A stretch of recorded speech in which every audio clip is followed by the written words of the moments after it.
Scott's agreed to give us a testimonial about his experience here at our clinic. How were you referred to us, Scott?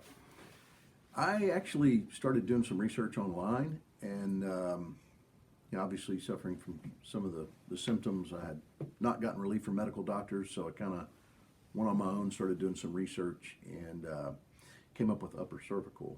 And one of them, I think, was the Blair method or whatever, and that led me further into upper cervical to you.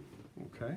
And so what type of condition were you suffering from, or why did you consult our office?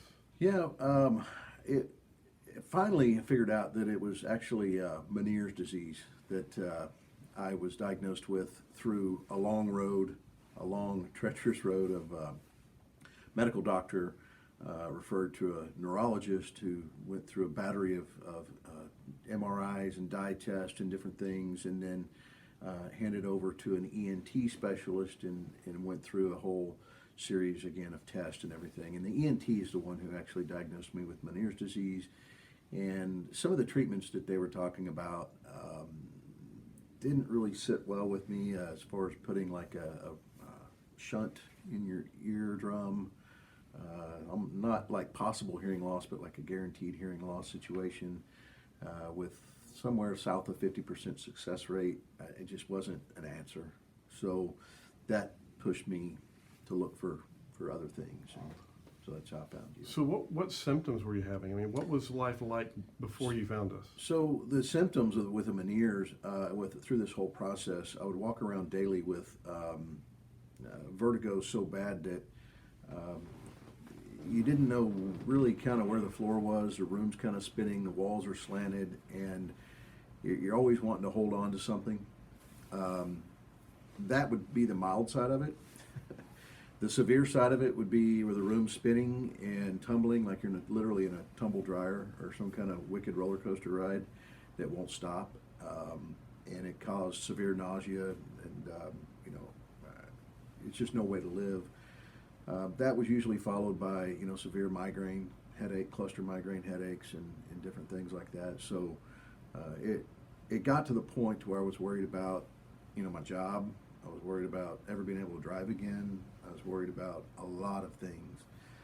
So this is, for me, it was a pretty, kind of a gotcha moment for me where I was scared. I mean, there's some wicked things that start happening when you think you're going to be living with this for the rest of your life.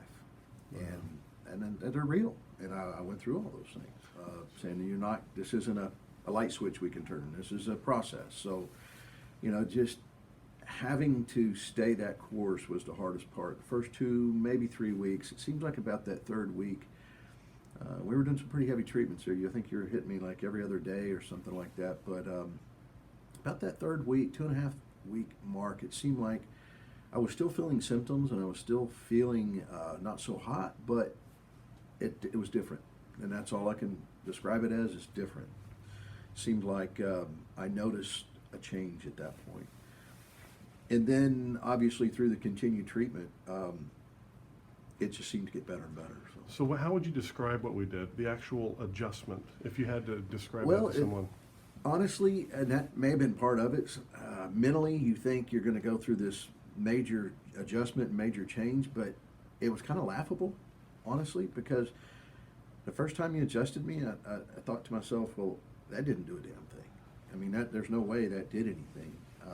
So I'm going to go along with it. And the second time, literally like a little baby tap, I'm thinking, I'm a big guy. There's no way he moved anything in my neck. And then the next day, I'd feel, just like you said, a little soreness in my neck. And I'm like, how's my neck sore from that tap?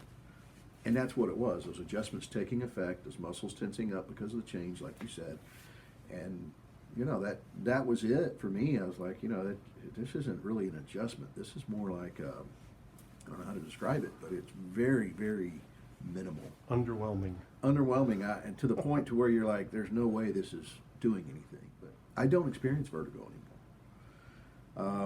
I wake up, I get out of bed, and I do my normal routine. I'm able to go back to the gym. I'm able to work full day. I'm able to drive. I'm able to do everything as if before I was diagnosed with Meniere's. But the difference for me is I'm carrying on a normal life. with a few adjustments, like it wasn't even there. Perfect. So what would you tell somebody who's never been in our office? What would you say to that person that's watching this video? You know, I would encourage them to try, because honestly, originally when I started with you, I went through that cycle like, look, this is just another deal that's not going to work. This is, costs money. We don't have the money. You go through this whole thing, but looking back on it, it's the best thing I ever did. And I would tell you, just stay the course, stay the course, stay the course, because you're going to be 3 weeks into it thinking this isn't doing anything for you. And then after a couple of months, you're going to be wanting to come in. So, and it changed my life. I mean, and hopefully you'll be able to help others. And that's why I wanted to do this video. Well, that's Because if you can help someone like me, I think you could help anybody. Honestly, Beautiful. I really do. Well, brother, thanks for giving your testimony. Absolutely. Hopefully we'll help someone that's I as well. suffering, and we can help them.